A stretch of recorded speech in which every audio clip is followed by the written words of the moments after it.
Muito obrigado por terem vindo mais uma vez. Meu nome é Leandro, eu faço parte do Grupo Espírita Lá da Caridade. E na palestra de hoje, pretendo falar sobre ética e moral, seus desafios. Iniciando, eu quero deixar bem claro que ética e moral são duas coisas completamente diferentes. Então, vejo que uma é atemporal e outra é temporal. Mas antes de nos aprofundarmos um pouco a respeito do que é ética, do que é moral, vamos colocar da seguinte maneira: o que nós, como espíritas, como cristãos, qual é o código que nós devemos seguir? Qual é o código máximo quando falamos em ética, quando falamos em moral? O que é atemporal? As leis do homem, que com o tempo e de país para país mudam, de regiões para regiões mudam, de culturas para culturas mudam, né? Ou aquelas que são universais, que fazem parte das leis de Deus. Há 2000 anos atrás, nosso governador, por assim dizer, nosso governador espiritual, que rege a espiritualidade dentro do orbe terrestre, Jesus, nos trouxe ensinamentos atemporais, que até hoje, mesmo estudando o Evangelho, o livro Evangelho segundo o Espiritismo, que é onde concentra o código ético e moral, com ensinamentos atemporais, ainda hoje, ensinamentos trazidos por Jesus à época, estamos falando de 2000 anos atrás, temos muitas coisas ainda difíceis de compreender e de assimilar e principalmente colocar em prática. Por isso que, falando em ética e moral, nós temos alguns desafios contemporâneos. Nós vamos entender um pouco o que é ética, o que é moral, né? Etimologicamente são duas palavras equivalentes, não significa que são iguais, são equivalentes. Ética provém do grego, né, ethos, que significa modo de ser. Já moral deriva do latim, mores, né, que tem o significado de costume. Então veja, ética, modo de ser, moral, costume. Já nessa diferenciação, a gente já consegue ter apesar de serem equivalentes, perceber que há diferenças entre elas, né? Eu tenho dentro da ética uma lei de ouro, que eu posso ser passivo ou ativo. Então, dentro da passividade, eu teria: não faça ao outro o que não quer que o outro faça para você. Esse seria o modo passivo da ética, né? Já a atitude proativa seria: faça ao outro aquilo que gostaria que ele fizesse a você. Essas então são a lei de ouro da ética. Uma passiva e outra ativa. Só que essa definição, né, ela é uma definição filosófica mais atual, dos pensadores mais atuais. Agora, será que essa lei de ouro, se nós rememorarmos lá atrás os ensinamentos de Jesus, será que há 2000 anos atrás ele não nos passou essa regra de ouro? Se formos estudar o Evangelho, nós vamos perceber que não só essa regra de ouro, outras tantas regras de ouro ele nos passou. Veja, estamos falando de 2000 anos atrás. Não estamos falando de 200, 300 anos atrás, na era do iluminismo, coisa nesse sentido. Estamos falando de 2000 anos atrás. Ensinamentos que hoje, grande parte de nós ainda não consegue ter uma total compreensão, não consegue aplicar minimamente esses ensinamentos. Kant, filósofo Kant já colocava. Vive de tal forma que a máxima de teu agir possa por ti ser querida como lei universal. Então Kant nos propõe que, ao agirmos, façamos o máximo, que venhamos a ser o máximo, que venhamos a exprimir o máximo de nós, para que o nosso exemplo, a nossa atitude, a nossa fala, o nosso pensar, o nosso ser, nos torne, né, nos faça transparecer como sermos universais. Ética e moral, ela tem suas diferenças, né?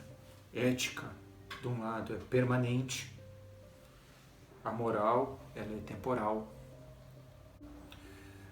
A ética é universal, a moral é cultural. A ética é regra, é teoria, é princípio. A moral é a conduta da regra, é a prática, os aspectos da conduta bem específicos. Então, a ética, ela é atemporal. Ela abrange temporalmente tudo. A moral é aquela que estamos acostumados à moralidade dos homens. Suas legislações, seus costumes, de acordo com suas culturas, seu país, seu nível de evolução. Então, o que Jesus veio nos trazer é a ética, é o suprassumo, é aquilo que é permanente, é constante no nosso relacionamento entre nós e o universo. A moral, ela é impermanente, muda de acordo com o sabor dos ventos, com a evolução de cada comunidade, com a cultura, esse tipo de coisa. Então, são diferenças, e diferenças bastante acentuadas quando vamos mais a fundo. Então, é por isso que a gente precisa fazer uma distinção, o que é ética e o que é moral. Né? Então, nós sempre quando falamos sobre ética médica, ética empresarial, ética cristã, partidária, não importa, né? Até organizações criminosas têm ética, para vocês verem como é que funciona. Então, quando falamos em ética, significa que são situações supra, estamos falando acima, né, de qualquer outro estabelecimento. É permanente. Então é por isso que a gente fala em ética médica, ética empresarial, ética cristã, né, e não moral. Porque a moral médica num país pode ser uma coisa, em outro país pode ser outra. Né? Vide como exemplo, né, em alguns países se aceita a abreviação da vida. Em alguns países se aceita o aborto. A ética médica é pela preservação da vida, sob qualquer custo. Então veja que moral e ética têm suas diferenças bastante cruciantes. Dentro de uma análise, então, espírita sobre ética e moral, né, Kardec, né, colocou dentro de suas obras, né, códigos de conduta, e fizeram uma análise bastante profunda a respeito, né? Desde então os estágios iniciais do homem, né? Do espírito humano sob o orbe terrestre, desde os estágios de barbárie, o início, né? Passando por todo aquele que se convencionou chamar de época da barbárie, história antiga, civilizações antigas, até o processo onde que o homem, né, o espírito humano, conseguiu se denominar como civilização.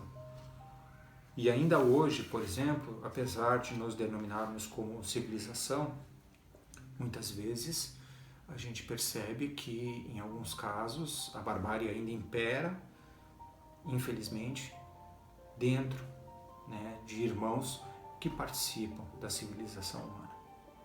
Mas, seguindo, Nos estágios mais atrasados da humanidade, né, onde que os espíritos eram mais simples e ignorantes, o ser humano agia particularmente e fundamentalmente a partir de necessidades materiais, né, ligadas à sobrevivência, à segurança, sem um princípio moral mais aprimorado. Então, no início, eram as necessidades básicas que imperavam e faziam com que o ser humano agisse. Fome, tenho fome, quero comer. Né? Me sinto medo, quero me proteger. Se sou atacado, revido. Não havia muito espaço nem para ética e muito menos para moral. Né? Então, era toma lá da cá. Nesse sentido, o homem foi evoluindo, né?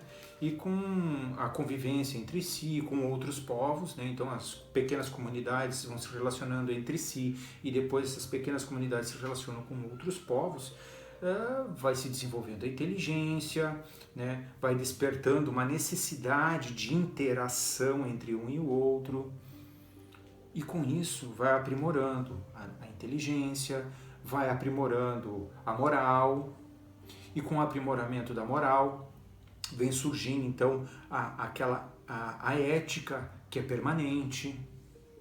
Então as comunidades nessa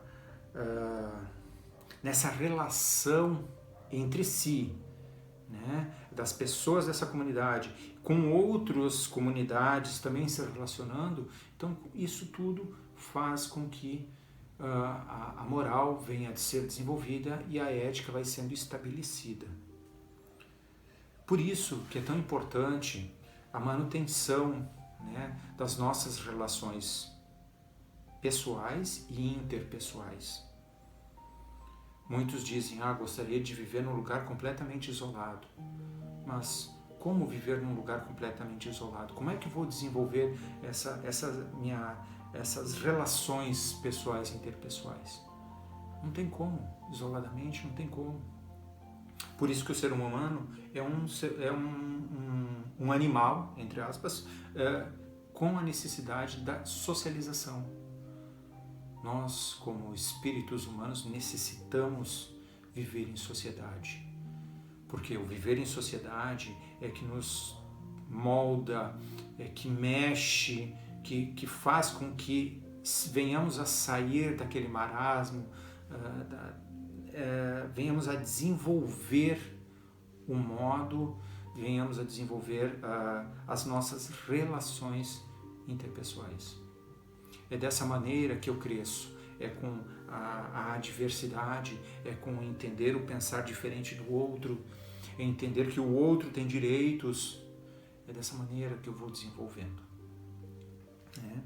Então, das tribos, das comunidades antigas, né, com o tempo eles foram percebendo a existência do outro, a necessidade de convivência, e foi conduzindo então a regras de socialização, de sociabilidade nesse sentido.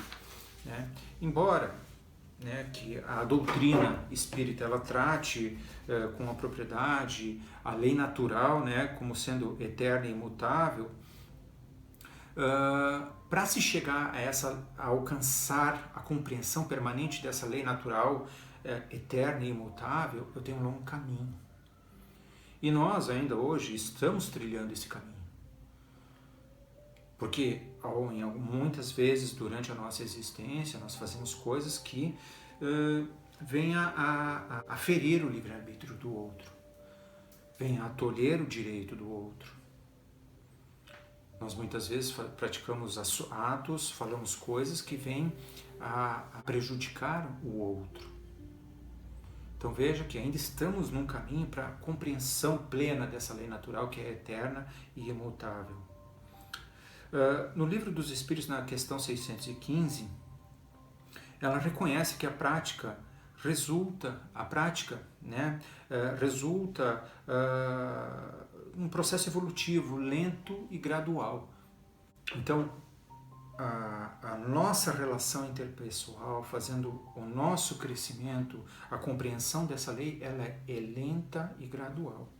Né? Eles colocam o seguinte: o que era outrora um bem, porque era uma necessidade de sua natureza, quer dizer, do espírito, transforma-se num mal.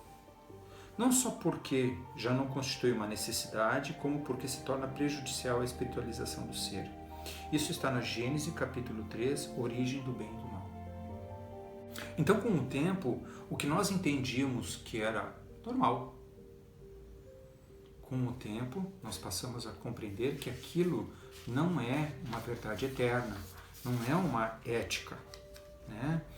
Não está dentro de uma ética. Primeiro, compreende-se e modifica-se a moral, para depois compreender-se que ainda isso não faz parte da ética, que é permanente. Né? Então, hoje em dia a gente entende que a abordagem espírita, né, ela é especulativa e não é uma abordagem normativa. Por que especulativa? Porque ainda estamos em processo de entendimento das leis naturais, das leis divinas, das leis de Deus. Ainda estamos aqui adquirindo a consciência plena dessas leis. Então, o que nós podemos dizer é que é especulação. Quando passarmos a compreender plenamente essas leis, é que nós vamos ter a consciência normativa delas, quer dizer, permanente. Né? Então, hoje, assim, a gente fala, em vez de falar moral espírita, né, quando estamos tratando sobre a especulação, nós devemos, e sobre as leis naturais, a gente tem que entender o seguinte: não é moral. Quando a gente fala sobre as leis de Deus, que são permanentes, imutáveis, não devemos falar em moral, devemos falar em ética. Aqueles ensinamentos que Jesus veio nos trazer, eles são éticos. Moral é os costumes que a gente, apesar de ainda não ter compreendido perfeitamente, estamos a caminho. Né? Por que vamos definir como ética espírita? Né? Porque os ensinamentos que Cristo veio nos trazer, eles são permanentes, constantes, imutáveis. Ele trouxe uma compreensão das leis naturais, das leis de Deus, fantástica. E como eu disse anteriormente, no início da palestra, ainda grande parte de nós não tem compreensão perfeita desses ensinamentos. Ensinamentos trazidos há 2000 anos atrás, que hoje em dia a gente ainda tem problemas de entendimento, imagine. Né? O que nós temos, né, dentro desse conjunto? Né? O que aconteceu em 1857? Surgiu, através de Kardec, recebendo, através de seus médiuns, o Livro dos Espíritos.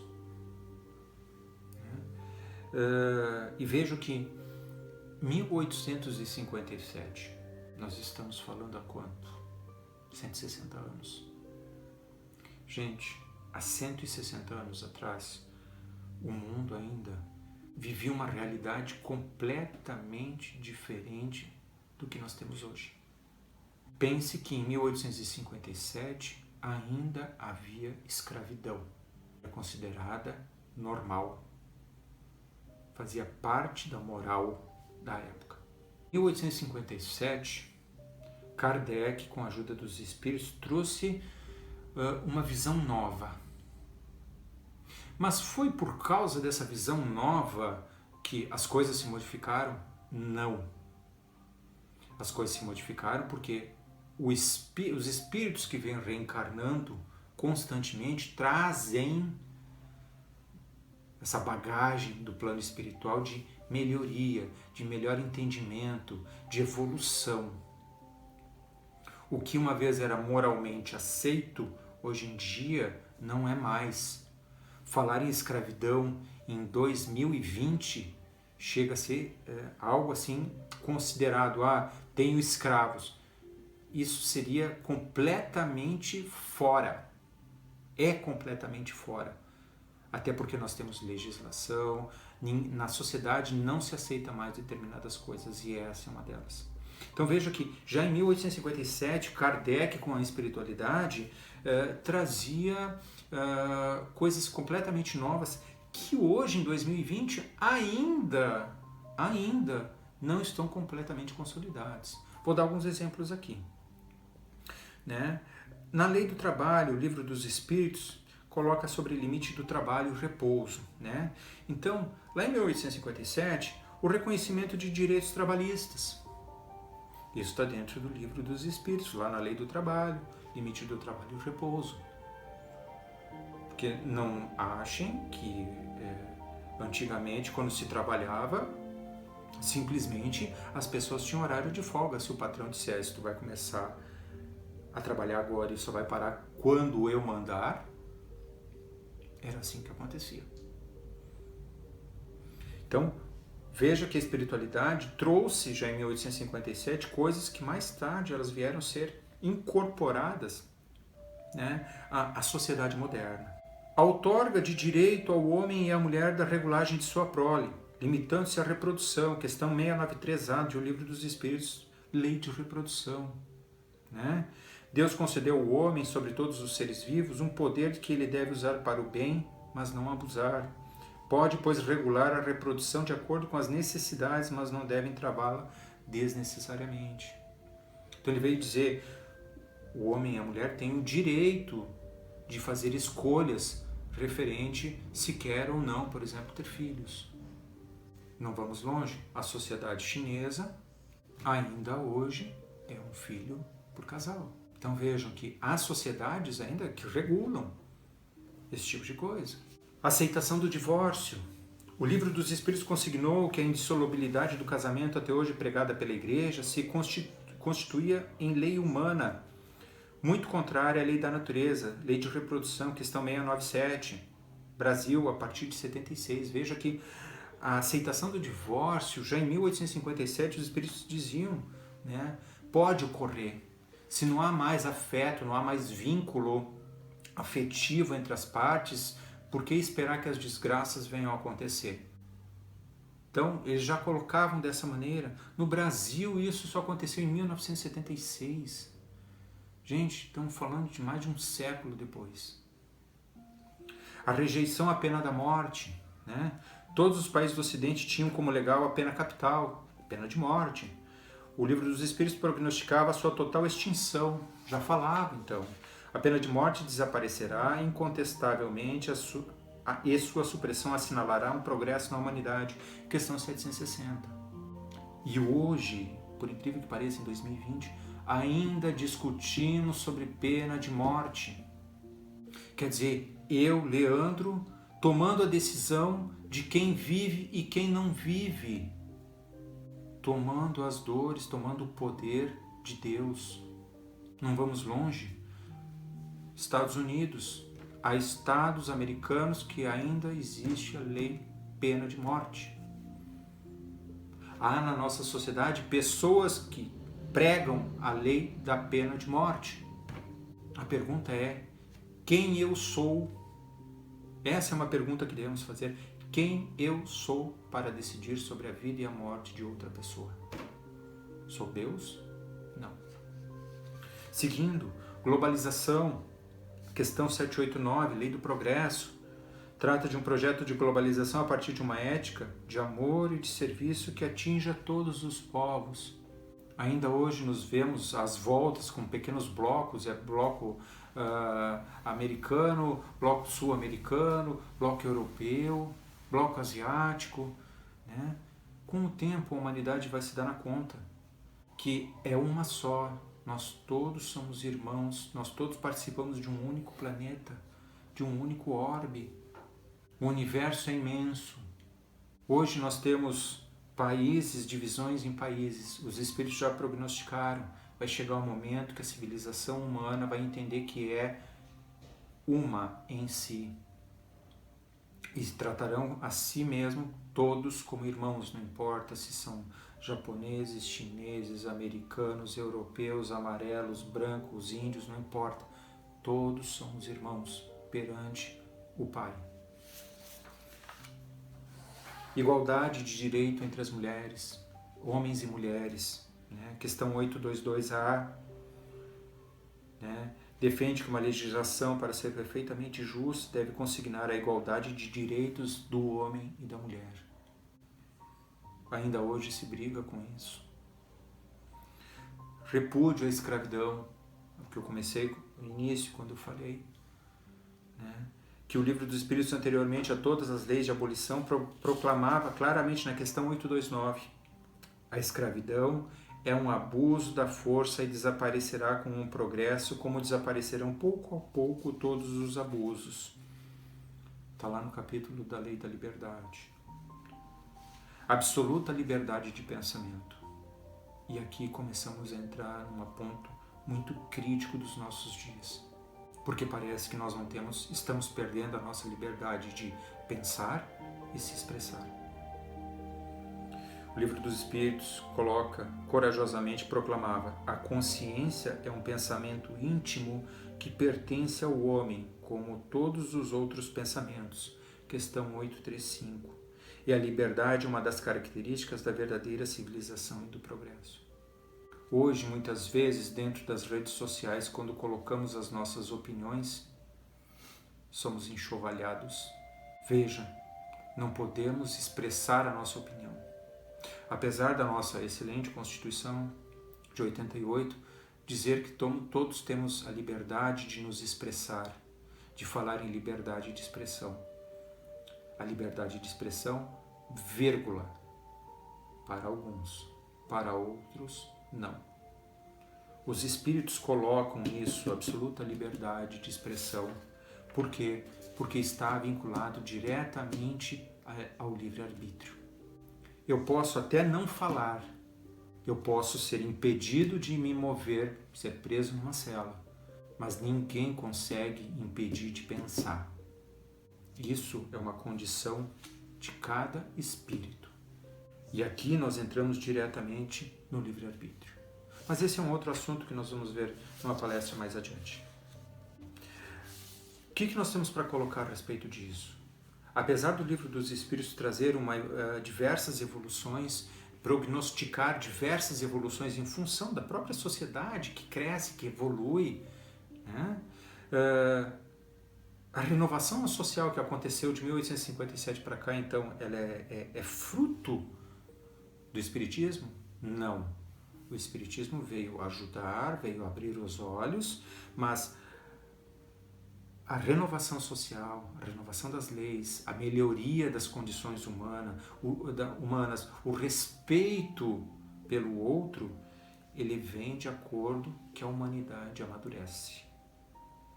De tempos em tempos, ocorrem levas de espíritos que vêm nos trazer melhores luzes, mostrar caminhos diferentes ao homem.